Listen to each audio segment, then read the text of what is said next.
I want to welcome everyone who's attending in person and welcome all the virtual attendees as well. There are more virtual attendees. We have over 133 people registered. We would love to see people in person, and we're really enjoying this, but we recognize how hard it can be to travel, especially given how highly international the community is. And I would love to draw your attention that it is our 10th anniversary. There has been so much that has changed in the past 10 years.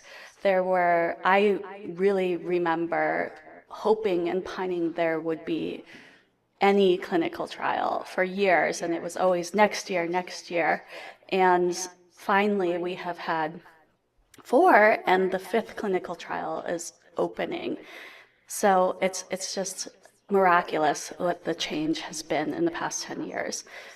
The US federal government recognized Cure GM1 in April of 2015, and here we are. So very much has changed. However, the reality is that we still have work to do, and that this is an ongoing process. And the purpose of this meeting and community is so that we can continue to work together. And so it's really exciting and special to see all of you here today. I wanted to point out the translation services because we are a highly international community. I want to thank Azafaros for their support of the service. This is a service that's used by the United Nations Foundation, and it has 50 languages, and it can go back and forth between the languages. So it's really simple. Use the QR code on your phone or in your web browser, and then plug in your audio, mute your Zoom, and you should be able to hear in your own language and see captions. Let's see. Okay. Oh, I was on the... Okay. All right. I'm not sure why it's moving. All right. Okay. Just a few disclaimers really fast. I think you knew all of them if you've attended our conferences, but please consult your doctors. This is not medical advice. We're not prescribing medicines. This is not a confidential forum, although we're talking about health. And we have a videographer and photographer today. This whole meeting's being recorded. Not all speakers' talks will be available after, or they may be slightly edited based on their wishes. We want to thank our sponsors. Without our sponsors, this entire meeting would not be possible. And we do have anonymous sponsors as well, and we thank them as too. Just briefly, I want to touch on why we're gathered here today and why Cure GM1 exists. As everyone here knows, GM1 is a truly devastating diagnosis, but it's days like today where I feel hope, and I truly believe in the pursuit of change. Even if we have an ultra-rare disease, I think we're making a difference, and I try to keep hope every single day. The community that we've built and continue to build is the foundation of success. And whatever we can do together, it's absolutely essential to our cause. And that's why this meeting is exciting, and everything, all the online events and the littlest things, everything matters. Over the years, we've seen incredible courage and increased awareness of GM1, and every little bit of telling someone about it, it really matters. So please continue with that. It's through hope, community, and awareness, and more, that we can drive research forward and contribute to a deeper understanding of GM1 by promoting data sharing and contributing to drug development and seeding research and more. Together, we have been making our voices heard through advocacy and by supporting increased attention to our critically important cause. And here's some pictures And you can see Iris at the NIH going to a natural history study a long time ago. We've been doing this a long time. Of course, there is all of this work is supported by fundraising, especially even now, funds for ultra-rare diseases and science and research are becoming even more scarce. And so it is critical that we continue to work to support research and the entire environment. So at Cure GM1, we are always extremely careful with our resources, but we have learned that even small amounts, that funds are necessary to move forward our cause. So we'll have some talks on that.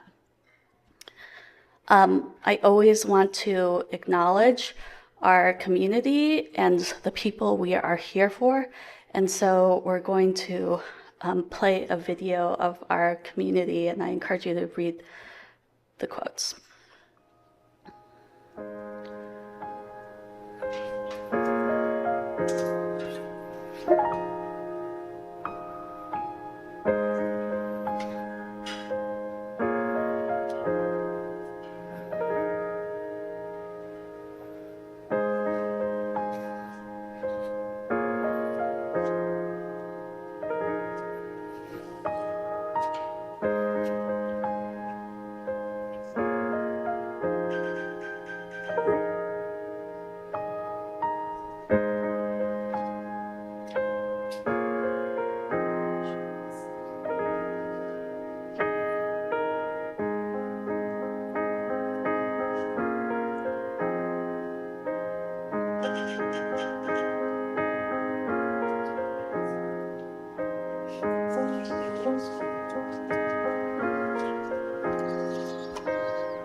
And now I'm going to invite Deepika up to share her family story. So the next session is, I always feel extremely important, is to hear directly from the members of our community and for them to share their stories.